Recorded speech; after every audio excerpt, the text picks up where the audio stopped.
माझ्या मम्माला दोष देताय? अहो तुम्ही काय केलंय ना हे आम्हाला सगळ्यांना माहिती आहे.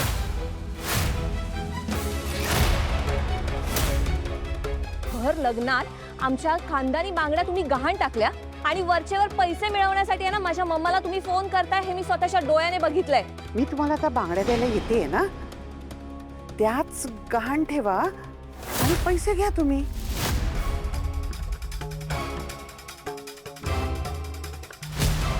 अरे खोटे आहे, दादांत खोटे आहे. काय आहे तुम्ही एकमेकांना पाठीशी घालता? हा हातमिळवणी केलीये काय? श्रीमंत माणसं आहात ना तुम्ही, काही बोलता, लोकांना विकत घेता. असंच विकत घेण्याचा प्रयत्न केला लोकांनी आणि माझ्यावर विश्वास नसेल ना तर सुष्मिताला विचारा. इकडे इकडे सांग त्यांना, सांग बरं, बोल सांग. हाँ ट्रू सांगते मम्मा. हे आदिराच्या मम्मानेच पैसे दिले होते मम्माला आदिराचं आणि रोहन दादाचं डिवोर्स करण्यासाठी.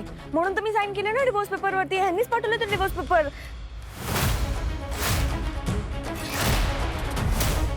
आता कळलं? अशा आहेत तुमच्या आई समान काकू. काय मस्करी सुरू आहे इथे?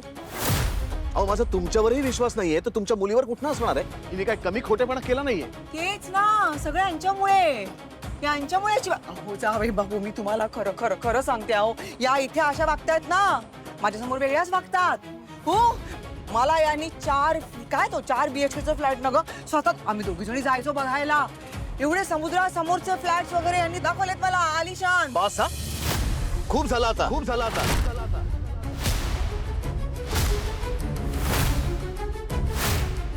माझ्या काकू विरुद्ध एक शब्दही बोलायचा नाही.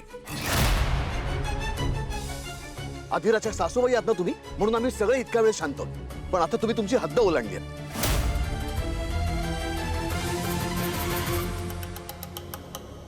आजपर्यंत कायम आम्ही तुमच्याशी आमच्या मर्यादा सांभाळून वागलोय, तेव्हा आज तुम्ही तुमची मर्यादा सांभाळा. अहो खरंच सांगतेय मी, विश्वास ठेवा माझ्यावर. मला ना आता कंटाळा आलाय एकटीनं वाईटपणा घ्यायचा.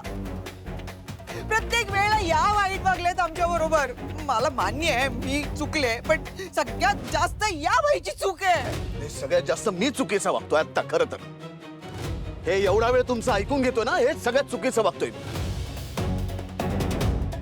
आणि आता खरंच पास झालं, तुम्ही या आता प्लीज.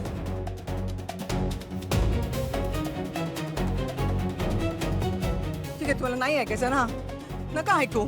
मला काय, तुमच्यासोबत किती डोकं फोडलं तरी देखील तुम्ही ते ऐकणारच नाही आहात ना, कारण तुम्ही झापडं लावली आहेत.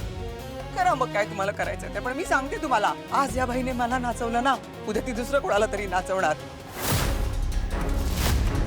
या बाईने नाही रोहनचं आणि आदिराचं लग्न मोडलं ना, तर बघा त्या दिवशी तुम्हाला आठवेल मी जे काही बोलले ते खरं होतं.